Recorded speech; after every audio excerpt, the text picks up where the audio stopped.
PSI is waived and Mr. Daley is adjudicated guilty of all 4 crimes. This will result in a 2-year suspension of his Florida driver's license for the conviction for grand theft of a motor vehicle and the fleeing or attempting to elude count.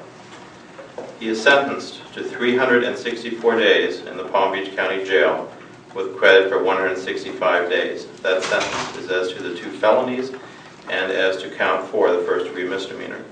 As to the second-degree misdemeanor, where the maximum penalty is 60 days in jail, he's getting 60 days in jail with credit for 60 days.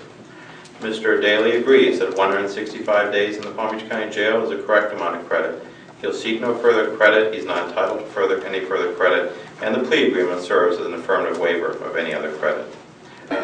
Reviewed, and that we've all reviewed, and that the facts contained in the probable cause affidavit establish a factual basis for the crimes that are charged in the information. Okay, and you have reviewed with your client the facts contained in the probable cause affidavits in this case, am I correct? Judge, not only have I done that multiple times, I made sure that we went through that last night. Okay. Mr. Daley, are you pleading guilty to those 4 charges based on the facts contained in the probable cause affidavit in this case? Yes, sir. Involuntary. I find there is a sufficient factual basis to support the defendant's guilty pleas based on the facts contained in the probable cause affidavit. And is there anything else that needs to be done? Please. Judge, at this time, we change our plea to a plea of guilty as outlined in the plea agreement and discussed at length in this court's record. Okay. And I hereby sentence Mr. Daley in accordance with the terms provided in the settlement agreement. Is there anything else? Yes. Judge, at this time, my client would like to not only address the court, but he would also like to read a statement that he alone prepared and would like to read that today. Judge, I will say that my client did take some time to go over this with me.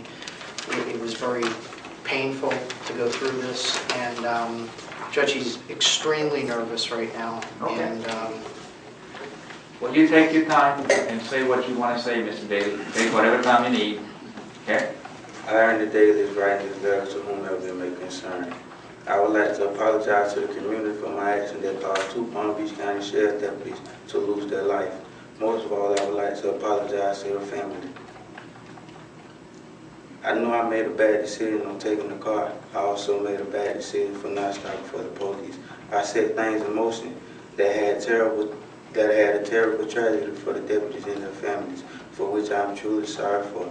I wish I could turn back time and make the right decision, because now I have to live with knowing I caused the death of someone I was really close to, someone who I really knew most of my life.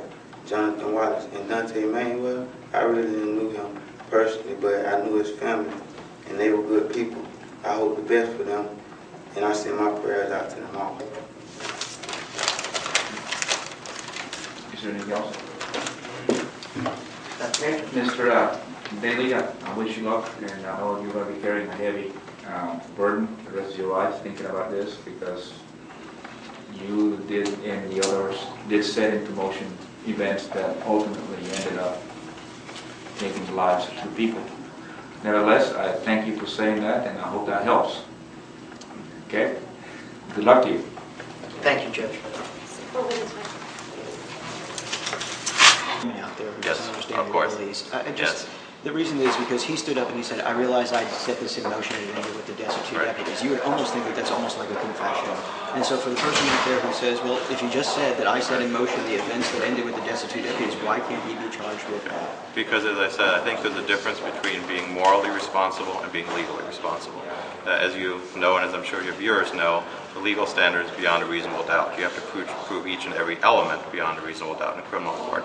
There's a difference between a civil standard and a criminal standard, and obviously between that and feeling morally responsible. There simply were not the facts to prove the criminal charge beyond reasonable doubt.